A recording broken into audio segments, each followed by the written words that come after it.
Assalamualaikum warahmatullahi wabarakatuh. Saya Siti Latifah dari semester 2B akan mereview materi hukum pidana pertemuan ke-9 oleh Ibu Profesor Dr. Hajah Heni Nuraini SHMH dan Bapak Dr. Muhammad Rendi Aridayandi SHMH.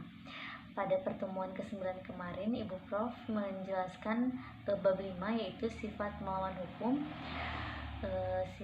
Hal ini merupakan unsur objektif dari tindak pidana karena merupakan penilaian terhadap perbuatan dan bukan pada pelaku. Suatu perbuatan dikatakan melawan hukum apabila perbuatan tersebut masuk dalam rumusan delik sebagaimana dirumuskan dalam undang-undang. Perbuatan yang memenuhi rumusan dalam undang-undang tersebut tidak selalu bersifat melawan hukum, sebab mungkin ada hal yang dapat menghilangkan sifat melawan hukum perbuatan tersebut.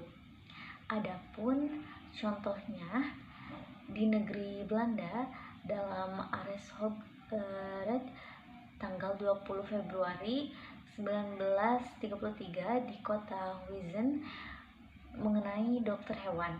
Di Indonesia, putusan MARI pada bulan Januari 1966 dengan kasus Markus Effendi.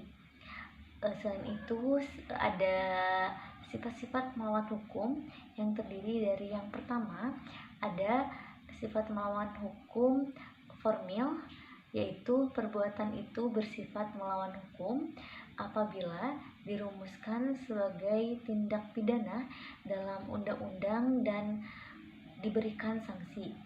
Sifat melawan hukum dapat dihapus apabila diatur berdasarkan undang-undang. Jadi, melawan hukum sama dengan bertentangan dengan undang-undang tertulis.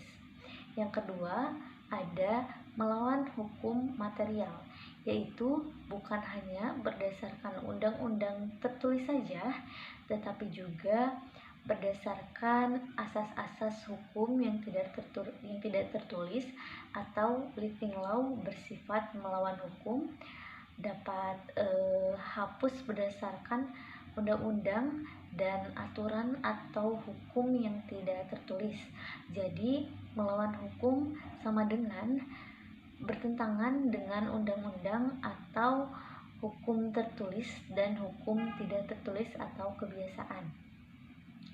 Kesimpulannya dari semuanya adalah yang pertama, sifat melawan hukum dapat dihapus dengan adanya pembenaran.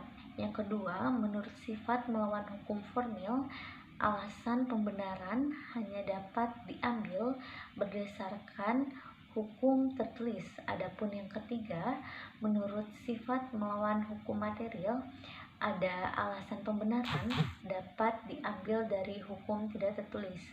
Yang keempat, ajaran melawan hukum formil sudah tidak dianut lagi sejak tahun 1963. Yang kelima, yang menentukan adanya alasan pembenaran di luar undang-undang adalah hakim apabila terjadi pertentangan antara hukum tertulis dan hukum tidak tertulis. Hukum tidak tertulis tersebut harus dipandang adil dan benar oleh seluruh masyarakat umum. Rasa keadilan itu harus bersifat umum. Sekian review materi hukum pidana pertemuan ke-9 dari saya. Wassalamualaikum warahmatullahi wabarakatuh.